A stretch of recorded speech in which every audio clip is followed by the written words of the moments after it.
Bolsonaro evitou a guerra da Ucrânia. É fake.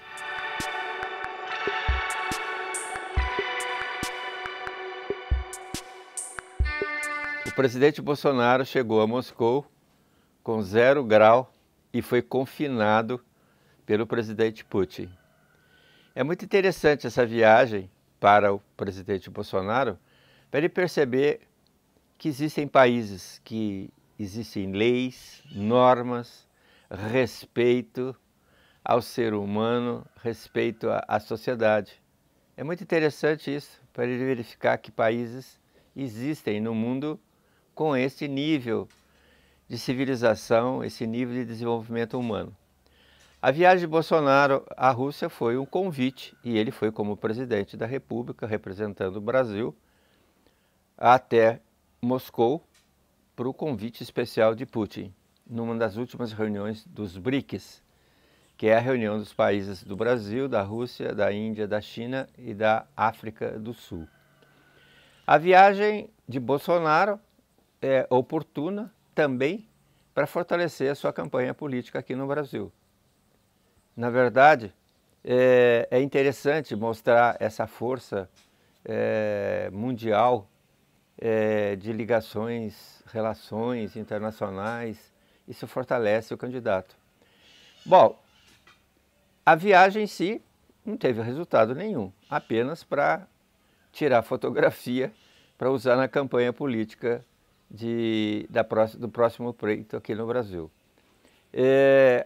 As notícias sobre a viagem de Bolsonaro tiveram muito mais repercussão do que a do ex-presidente Lula, que esteve na Europa visitando os líderes da esquerda da Europa, os seus companheiros de Foro de São Paulo.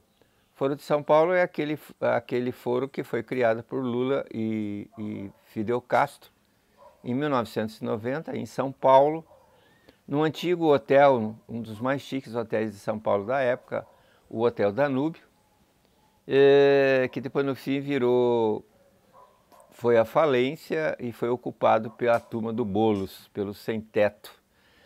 Muito triste. Um hotel riquíssimo, um hotel luxuoso, um hotel que hospedava a seleção brasileira, que ficava ali na Avenida Brigadeiro Luiz Antônio, na altura do 1200. Lembranças muito interessantes daquela época, quando a gente ia lá ver os jogadores da seleção brasileira. Bom, o Foro de São Paulo teve 48 partidos de esquerda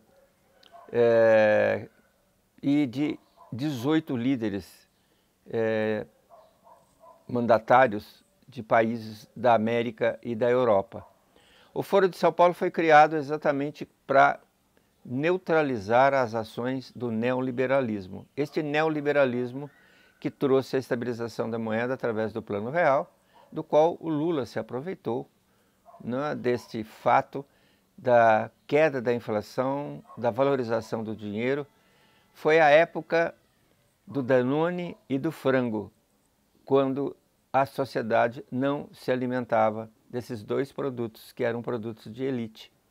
Então, o governo Lula foi um governo que se aproveitou desse neoliberalismo e que ele rotulou de herança maldita. Herança maldita foi o que ele deixou e a sua estrela, companheira, querida Dilma, deixou para nós.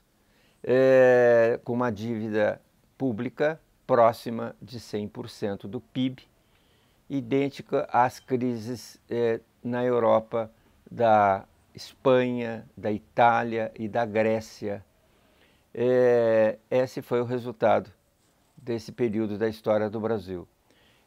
Lula deve visitar também os seus companheiros da América Latina, começando por Cuba, o Maduro, o sanguinário Ortega na Nicarágua, vai até a Argentina, o Hernández, ou seja, tudo isso são campanhas políticas de fortalecimento, de imagem, de uma esquerda e de uma direita. Bolsonaro sai da Rússia e vai para a Hungria homenagear um dos mais autoritários, perseguidores da imprensa, contrário à imprensa livre, o Viktor Orbán, que está se candidatando pela 4ª vez e está correndo o risco de não ser eleito. Então tudo isso faz parte de um jogo político internacional, geoeconômico, que pouco interesse traz para o Brasil. As relações Brasil e Rússia comerciais, a Rússia exporta 5 vezes mais do que o Brasil importa da Rússia. O Brasil importa nutrientes para a agricultura e o Brasil exporta para a Rússia carne suína e a soja. E não temos mais nada para oferecer para a Rússia. Um país desenvolvido, um país de uma tecnologia conhecida, do qual o Brasil só poderá fornecer mesmo commodities. Enfim, tudo isso são movimentos de direita e de esquerda para fortalecer os candidatos à próxima eleição. Esquerda e direita que no Brasil eu tenho muita dúvida se existiu. O que no Brasil na verdade existiu foram grupos oportunistas que se diziam de direita e grupos oportunistas que se diziam de esquerda. Dizer que Lula era de esquerda foi exatamente uma falácia, porque foi o governo que mais enriqueceu a classe, a elite, ou seja, onde houve maior concentração de renda.